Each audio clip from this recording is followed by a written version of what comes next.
After everything I sacrificed for my son, long nights working 2 jobs, packing school lunches at 4 a.m., sewing holes in his jeans through illness when I could barely hold a needle steady, gave up my own life just so he could have a better one. But the day I trusted him, he immediately kicked me out of my house and called me old as well as mentally and physically unstable. But that time, I stopped swallowing my pride. I refused to be the kind of mother who got stepped on. I built that house for 30 years to call it a home, and I was not ready to give it up. I should have known better. But when you're a mother, your heart doesn't always listen to your head. And mine? Well, mine had been ignoring the warning signs for years. It started with what I thought was a simple favor. Derek, my only son, had been struggling with his credit. He and his wife Melissa wanted to apply for a car loan, but kept getting denied. "Mom," he'd said one afternoon over coffee, his tone syrupy sweet, "could you maybe put the house in both our names? Just partial ownership. It'd help me build credit, that's all. You'd still live here. Everything stays the same." And wouldn't you know it, I agreed. I didn't hand him the whole thing. Not yet. Just a portion, enough to make it official but not enough to give him full control. Or so I thought. The paperwork was barely a week old when they showed up in my driveway, with a U-Haul and smug little grins plastered across their faces. "We're moving in!" Melissa beamed, climbing out of the truck in heels, of all things. "The baby needs more space." There was no baby. Not yet. Just the idea of one. But apparently, that was enough justification to muscle me out of the only home I'd known for 30 years. Derek didn't even look sheepish. "You've had this place too long, Mom. You're not using all the space. It's time." I blinked, still holding the bag of groceries I'd just bought. "Time for what?" He tilted his head, as if I was the one being unreasonable. "Time for you to let go. We'll take care of the place now. You can move in with a friend or something." Just like that. No warning, no conversation, no decency. And when I refused, when I said I wasn't going anywhere, they waited until I went back to the store the next day and changed the locks. Let that sink in. My own son locked me out of the house. I spent decades turning into a home. I stood there in the cold, clutching my handbag, staring at the front door like a fool, while the porch lights flickered on behind the curtains. They knew I was out there, but they didn't come to the door. It was Mr. Patel, my next-door neighbor, who finally took me in that night. He brought me a blanket, made me tea, and said the words I hadn't dared admit to myself. "Linda, something's not right with that boy, not right at all." He was right. He always had been. And it was only going to get worse. By the next morning, Melissa had already begun her little PR campaign. I woke up in Mr. Patel's guest room, heart sore, body stiff, and opened my phone to dozens of missed calls and 3 texts from friends. "Are you okay? What's going on with Derek?" And "Check Melissa's Facebook." So I did, and there it was. A long, dramatic post with a blurry picture of my house in the background, and Melissa's smug face, smiling up front. It breaks my heart to share this, but Derek and I have made the difficult decision to care for his aging mother. She's been declining fast, mentally and physically, and we couldn't bear to see her alone anymore. We've brought her into our home, her home, originally, even though we're expecting and it's not easy. Please send love and prayers. #family first, #doing the right thing. Declining, aging. I'm 64, not 98. I still walk to the market, mow my own lawn, and bake a better pie than she's ever tasted in her life. And the worst part? People believed her. The comments were full of fake sympathy. "You're such a good daughter-in-law. She's lucky to have you. I hope she realizes how blessed she is." I had to stop reading. But then, as if that wasn't enough, I got a text from Mr. Patel. He'd gone over to grab my mail from the porch like he always did, and he saw them. Derek and Melissa. In my garage, tossing boxes into a dumpster. I raced over, didn't even think twice. My key still didn't work, but Mr. Patel came with me and helped me climb through the side gate. I made it to the backyard just in time to see my wedding photo, my only copy, fluttering to the ground beside the trash bin. "Hey," I shouted, my voice shaking. "What do you think you're doing?" Derek looked up, unbothered. "We're decluttering. You didn't need this stuff." Didn't need this stuff. He was standing next to a crate full of my husband's military medals, his old leather journal, and every birthday card I'd saved from when Derek was a child. Melissa crossed her arms, annoyed. We're making space for the nursery. You can't expect us to raise a baby surrounded by all this junk. Junk. That was the word that broke me. That, and the sight of my son tossing aside memories like they were trash. Like I was trash. I didn't scream. I didn't cry. I just walked over, picked up the photo, and held it close to my chest.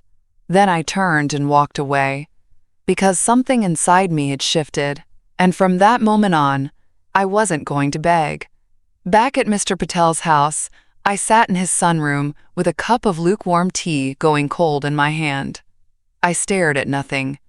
Just sat there, silent, while the events of the last few days kept playing in my mind like a movie I didn't ask to see. He sat across from me, his expression gentle but firm. Linda, I know this is hard, but you can't let them get away with this. I nodded slowly. I just don't know where to start. But that wasn't true. Deep down, I did know. That night, as I lay awake staring at the ceiling, something came back to me, a little detail I'd brushed aside when the papers were first signed. I remembered how I never actually gave them the full title, just temporary power of attorney. Derek had pressured me to sign something quickly, told me it was for loan purposes, nothing more. I sat up slowly, my heart thudding louder than it had in days. That document? It wasn't what they thought. I'd kept the original in my filing cabinet, locked up, of course, but I'd scanned everything months ago when I was helping Claire, an old friend from high school, clean out her mom's house. Claire was a real estate lawyer now, smart as a whip and loyal as they come. We hadn't talked in a while, but I knew she'd help me. I found her number and called, praying she hadn't changed it. Linda? She answered, confused but friendly. Wow, it's been a while. I didn't waste time. Claire, I think my son forged something. Can you look at a deed transfer for me? She didn't hesitate. Bring it by tomorrow morning. I'll clear my calendar. That night, I dug through my cloud drive until I found the PDF scan. And there it was. Page 5. My name, but not in my handwriting. The signature was close. Too close. But it wasn't mine. I knew it like I knew the feel of my husband's old flannel robe, or the scent of my grandmother's perfume. I stared at it for a long time. And then I smiled. A real, fierce, bone-deep smile. Because this wasn't over. Not even close. I showed up at Claire's office first thing the next morning, dressed in slacks and a soft sweater I hadn't worn since before all this mess started. I wanted to look like the woman I was before Derek tried to take everything from me. Calm, clear-headed, and done being played. Claire greeted me with a tight hug. You look tired, she said, searching my face. I am, I replied, but not weak. We sat down in her office, warm, tidy, filled with plants and pictures of her grandkids, and I handed her the document. She slipped on her glasses, scanned it slowly, then looked up at me. Linda, this isn't your signature. I know. Did you give Derek access to your legal documents? Birth certificate? ID? My stomach turned. Yes, I whispered. He said the bank needed copies when I signed over temporary power of attorney. Claire leaned back in her chair, her mouth a firm line. This isn't just shady. This is criminal. He filed a forged quitclaim deed. If this goes through, they'll own the house outright. I could feel my chest tighten. Can we stop it? She reached across the table and took my hand. We're not just going to stop it. We're going to burn the whole thing down. She called her assistant in and began drafting an emergency injunction on the spot. Claire's voice, cool and precise, shifted into something icy, controlled fury. She dictated each sentence like a woman wielding a sword, tight, sharp, and impossible to ignore. By the time we finished, my name was on the injunction. Derek's name was on the complaint, and we were set to serve them within 48 hours. I'll file with the county clerk this afternoon, she said, packing up the file. And Linda, yes? Do not move out. Not for any reason. If you leave that house, even for a day, they'll use it against you in court. I nodded slowly. Don't worry. My voice was steady now. I'm not going anywhere. 2 days later, on a bright Saturday afternoon, Derek and Melissa threw themselves a housewarming party. Yes, a party. In my house. The house I scrubbed top to bottom every spring. The one where my late husband used to carve the Thanksgiving turkey, where Derek took his first steps across the linoleum kitchen floor. I watched it all from Mr. Patel's window next door. Cars filled the street. Laughter floated through the air. I saw balloons, catering trays, a big silver banner that read Our New Beginning. And that's when Claire's text came in. Serving in 20, ready? Oh, I was ready. I marched right across the lawn in my best church shoes, and a calm smile painted on my face. Every step felt like thunder in my chest, but I kept my chin high. I wasn't here to fight. I was here to reclaim. The front door was wide open. Melissa was greeting guests in a flowing ivory dress like she was royalty. She blinked when she saw me, her smile freezing like butter in a pan. Oh, she said flatly. Didn't expect you. Didn't expect this, I replied, eyes sweeping across the crowd in my living room. And then Claire appeared, flanked by 2 uniformed officers and a man with a clipboard. Derek emerged from the kitchen with a red Solo cup in hand. Mom? He said, confused, and maybe just a little bit drunk. Claire stepped forward, voice sharp and official. Derek Thompson, this is a formal notice of injunction and emergency eviction. You are being served. The room fell silent. Guests stood frozen, mouths open, watching my son get handed a stack of legal documents.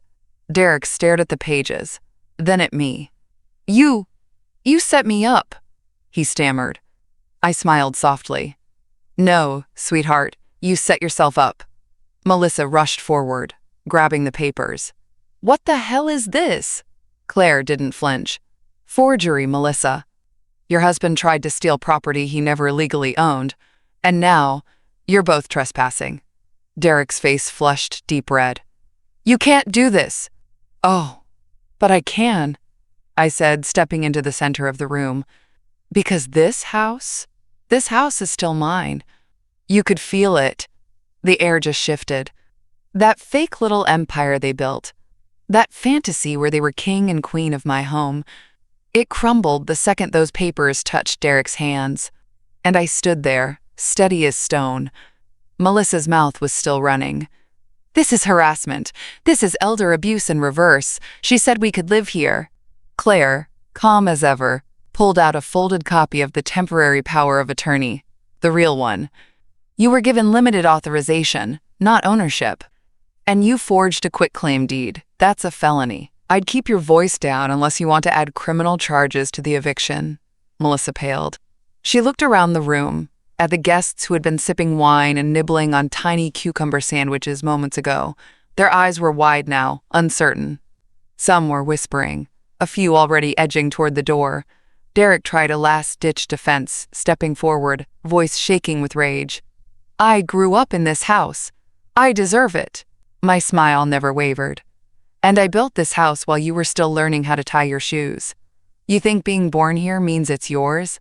Try paying the mortgage for 30 years, Derek. Try fixing a leak with your own hands. Try standing in front of a judge with nothing but lies in your name. He opened his mouth again, but Claire cut him off with the final blow. You have 72 hours to vacate. After that, law enforcement will assist with removal. Melissa's face crumpled. You're gonna make us homeless. You do that to your own son. That's when I stepped in close, looked her dead in the eye, and said, You already made me homeless. You just didn't think I'd fight back. Silence. And then, slowly, the guests began to file out. Quiet, awkward, avoiding eye contact, like rats fleeing a sinking ship.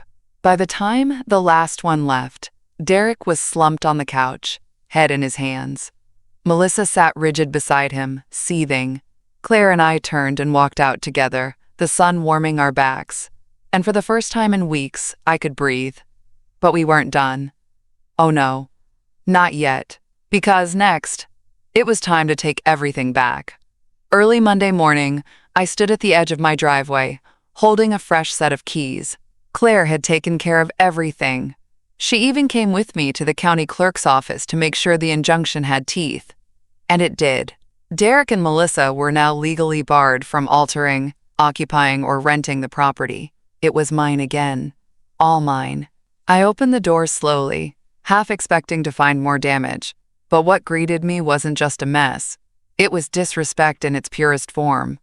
Dirty dishes piled high. Furniture rearranged like a showroom. My husband's old armchair, the one he watched game shows in every Sunday night, was gone. I don't know why that chair hit me hardest. Maybe because it wasn't valuable. Not in money, but in meaning. It smelled like his cologne. The fabric was worn just right, and now it was probably sitting in a landfill. I stood there in the living room, alone, hands trembling. But only for a moment. Because I'd made a decision. I wasn't going to cry over what they took. I was going to rebuild. I opened every window, let the light back in. Then I picked up a trash bag and got to work. It took all day. I scrubbed, sorted, tossed out what didn't belong.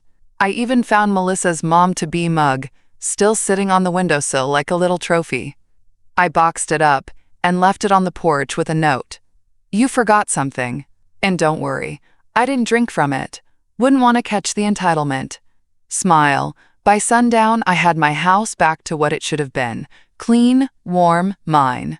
I sat on the couch with a cup of chamomile tea and stared out the window at the street I'd lived on for 30 years. And for the first time in a long while, I didn't feel like a guest in my own life. I felt like me again. 3 days passed without a word. Then, just as the 72-hour deadline expired, Melissa came storming up my front steps like she was on a mission from God. Hair slicked back in a bun so tight it looked painful, heels clicking against the concrete like a judge delivering a sentence. And in her hand, a phone, already recording. Smile, Helen, she sneered, panning the camera over my porch. Let's show everyone what elder abuse really looks like. I opened the door slow and steady. Melissa, she didn't bother with a greeting. You tricked Derek. You manipulated us. And now you're going to face legal consequences for what you did. I crossed my arms. Legal consequences for what? Taking back the house you tried to steal with a forged signature? She turned the camera back toward herself. Everyone online's going to know what kind of mother you really are. Tossing your pregnant daughter-in-law out onto the street, I blinked. Then I laughed. Oh, honey, I said gently, you're not pregnant. You're just cornered. That threw her off. Her lips twitched, but she didn't back down. We still have friends. People saw us move in. You think you can just rewrite what happened? I stepped out onto the porch and pointed across the street. Mr. Patel saw everything. So did his camera. I smiled sweetly. And I already gave the footage to Claire, including the part where Derek changed the locks while I was at the grocery store. Melissa's face twisted. That was Derek's decision. I didn't what? I cut in, voice sharpening. Didn't post online that I was senile? Didn't throw away my husband's things like they were garbage? Didn't let your greed shine for the whole neighborhood to see? Her mouth opened and closed. No sound came out. I took a step closer and lowered my voice. This house isn't just bricks and wood. It's 30 years of my life, and I'd rather burn it down than let you sit on that couch again. Melissa looked at me for a long moment, then scoffed. You'll regret this. I met her eyes. No, sweetheart. I regret letting it go on this long. Then I reached up, pressed a finger to her phone camera, and said softly, delete the footage. And don't come back. She stood frozen for a second, just long enough to let me know the message had landed, then turned on her heel and stomped back to the car. And me? I watched her go. Then I turned and locked the door behind her. A week later, I sat in Claire's office again, this time with a different kind of paperwork. She slid the folder across the desk, her voice calm but firm. You sure you want to do this? I've never been more sure of anything in my life, I said, flipping open the revised will. Derek had been my only heir, emphasis on had. Now every last item, my house, my savings, my retirement account, even the modest little plot I'd bought beside my husband's grave, was being redirected. Most of it was going to charity. The rest, to a few trusted friends. Claire. Mr. Patel. The senior center I'd started volunteering at last month. None of it was going to Derek. Claire looked at me over the rim of her glasses. You know this will cause a scene. I smiled. Good. The next day, I had a courier deliver copies to Derek and Melissa. I wasn't there when they opened it, but I imagine it didn't go over well. Later that evening, my phone buzzed. I didn't recognize the number, but I knew who it was before I answered. Mom? Derek's voice was tight, like he was trying very hard not to scream. You're cutting me out? I am, I said calmly. You're seriously leaving everything to strangers? Better strangers than thieves. He was silent for a beat. Then, quietly, too quietly, he said, You're going to die alone, you know that? I almost laughed.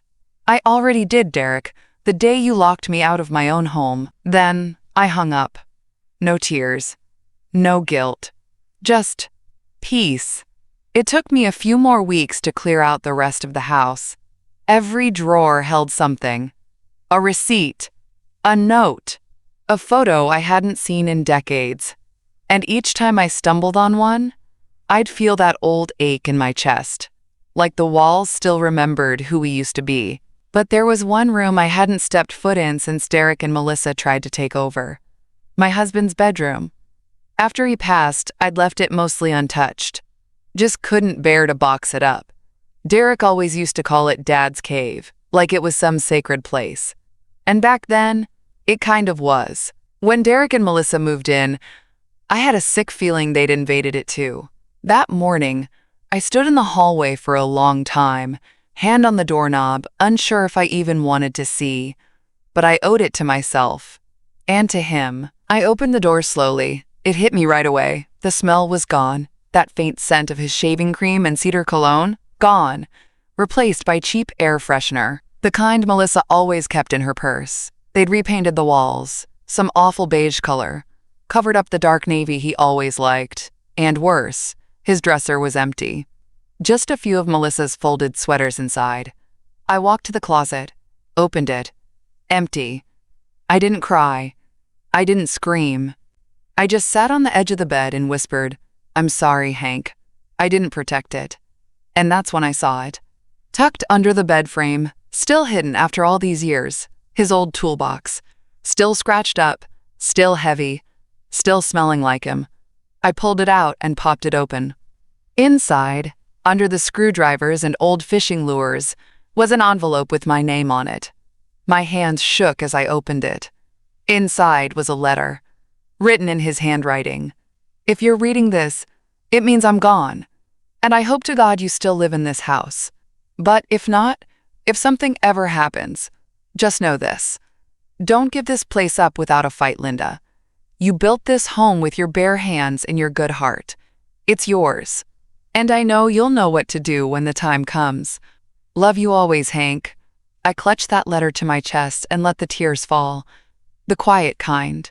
Not from pain, but from strength, finally remembering where it came from. He knew. Even back then, he knew. And now, I knew too. This house was mine, and I wasn't letting go. After I found Hank's letter, something inside me shifted again. Settled. Like a puzzle piece finally clicking into place. That night, I sat at my kitchen table, the one with a little scratch on the corner, where Derek once carved his initials when he was 5, and I pulled out my stationery. I was going to write my own letter. No, not to Derek, to me. Dear Linda, you made it through. You didn't let them win. You were never the fool they took you for. You knew what mattered, even when they made you question it. You raised a son alone. You held this home together with grit and flour and duct tape. You gave and gave until there was almost nothing left. But not anymore. Now you reclaim. This house. Your peace. Your power. Love me. I folded it up, tucked it into the same toolbox Hank's letter came from, and slid it back under the bed. Someday, if the house ever passes to someone who truly deserves it, maybe they'll find both letters, and maybe they'll understand what this place cost and what it gave back. Claire called me 2 days after the injunction was served. Her voice was sharper than usual. Linda, are you sitting down? I was on the porch with my gardening gloves still on. Should I be? You're not going to believe what just came across my desk. She paused for a beat, then said, Melissa filed a second deed transfer. Not with Derek's name on it. Hers. Sole ownership. Filed 2 weeks ago. I blinked. What? She didn't just forge your signature once. She forged it again.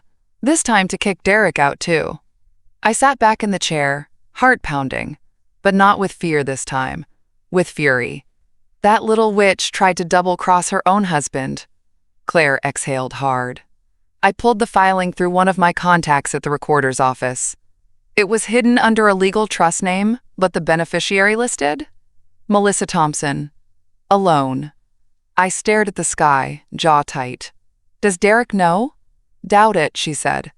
But he's about to. And just like that, the knife they drove into my back turned inward and twisted into each other. The very next day, I saw them arguing on the front lawn of some cheap rental house across town. Derek red-faced, Melissa screaming with her arms flailing. I didn't need to hear the words.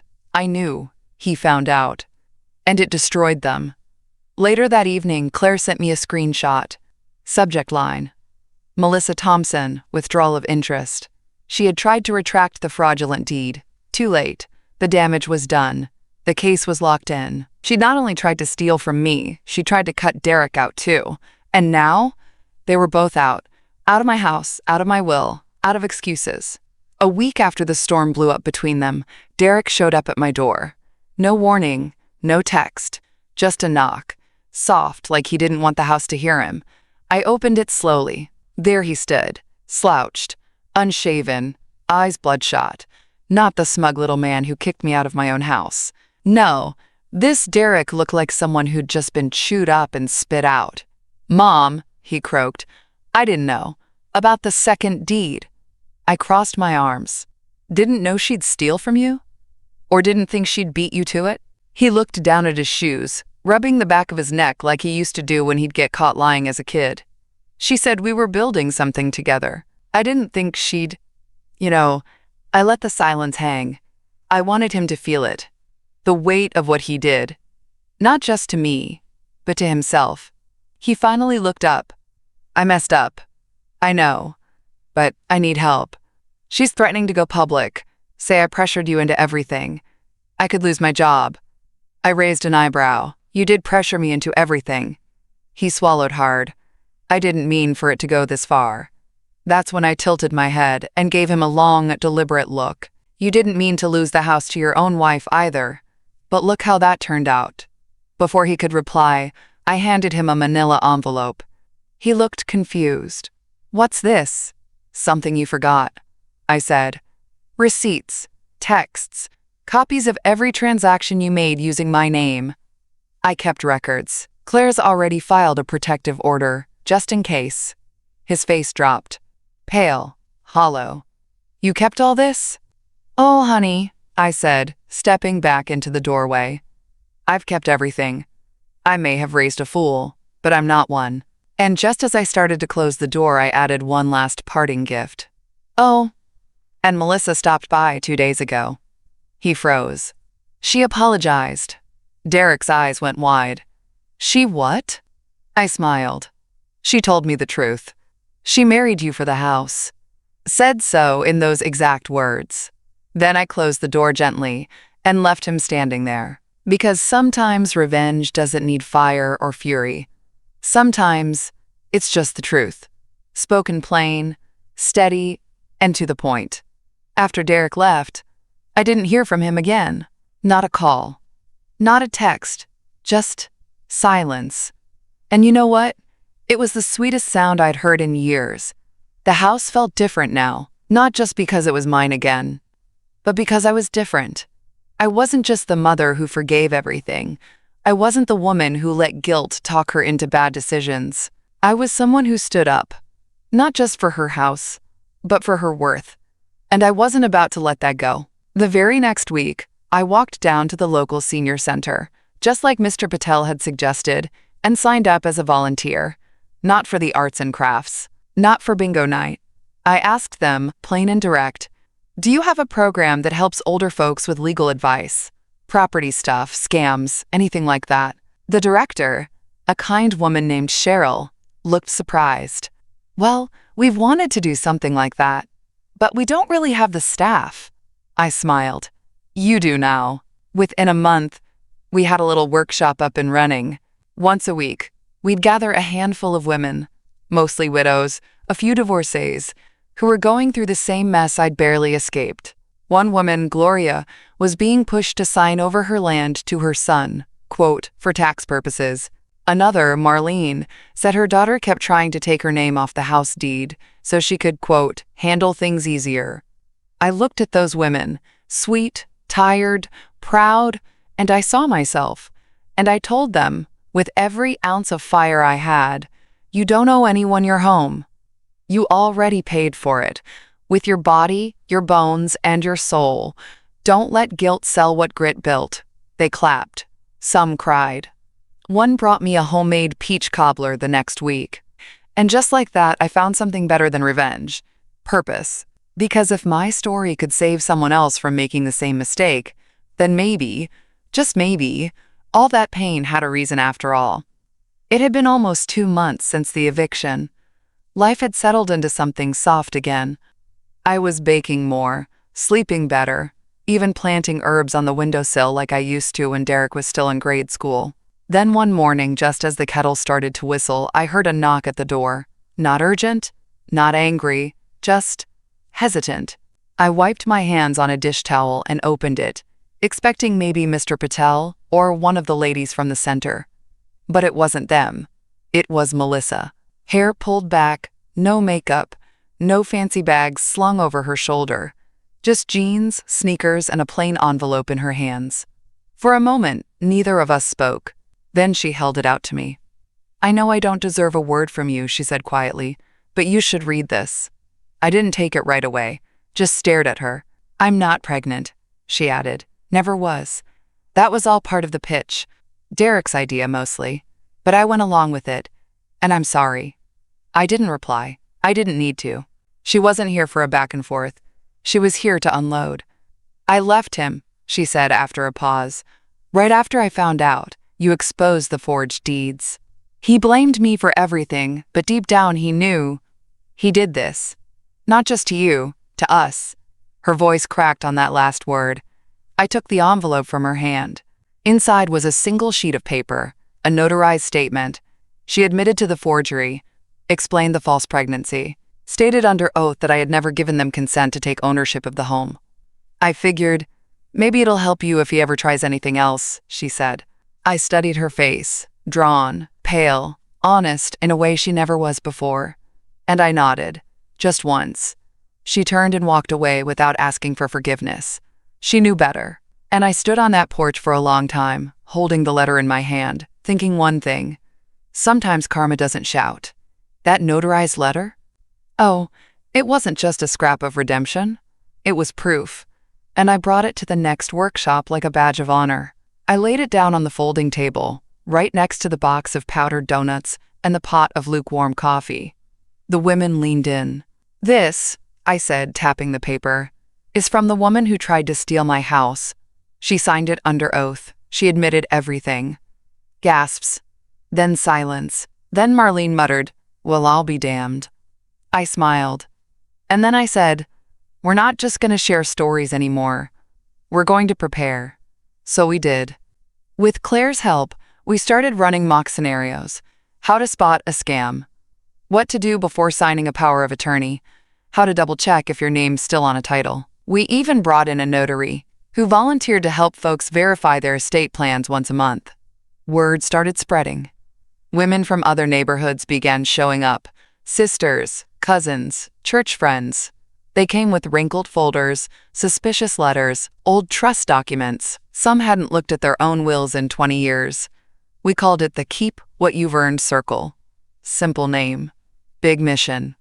And week after week, I watched women sit a little taller in their chairs. I watched them ask sharper questions. I watched them protect themselves, some for the first time in their lives. One afternoon, Cheryl from the center pulled me aside. "You know," she said, "we've had a lot of programs over the years, but I've never seen anything light a fire like this."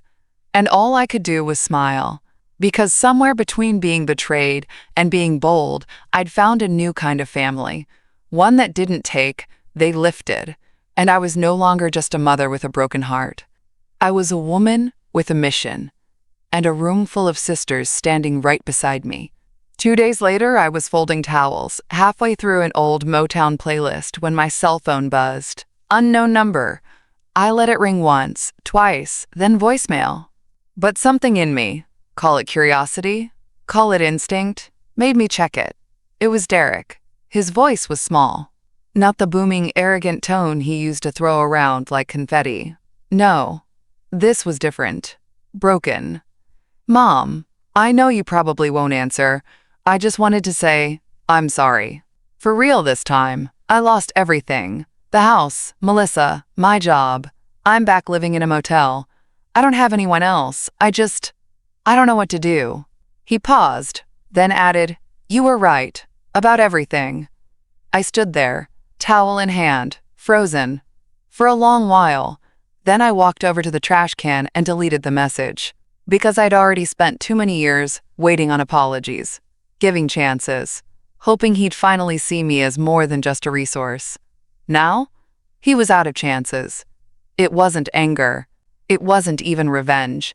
It was peace. A quiet, unshakable peace that came from knowing I owed him nothing. Not my time. Not my tears. And certainly, not my forgiveness. I walked back to my folded laundry and picked up where I left off, humming along to the music, light as air.